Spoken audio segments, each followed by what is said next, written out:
Both in the time in my position here at Community Action as well as being a community member, what I've seen is really the cost of housing has skyrocketed. I mean, if anyone has applied for an apartment recently, you have to have usually 3 times the salary of the rent that you have to make it. So here we have a lot of clients who are working, who are housing ready, and that their challenge is that they're only making double or maybe 1.5 times, but they can afford that apartment with extra support.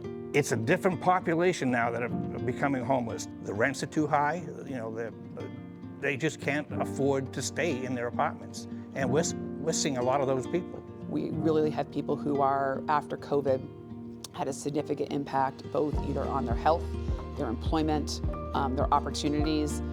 We're seeing jobs decrease in the area that wants to be great paying jobs, and now it's further traveling. If you don't have a reliable car to be able to get to that job or reliable transportation, it makes it harder. So those things that people take for granted are really becoming harder and harder, particularly for younger folks in our area.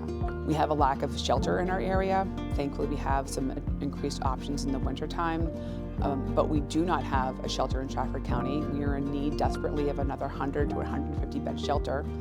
When you only have limited capacity at our warming center or at our other partners in the area, you have to do something to keep people safe and alive. And unfortunately, that means tenting. So we would do propane, we'd bring out snacks, food, always a welfare check, first aid equipment, you know, toiletries, stuff like that. But it will get colder, it will be damp. There will be times, you know, this is not just heating, it's also cooking that people use this for. So that propane literally is a matter of life and death.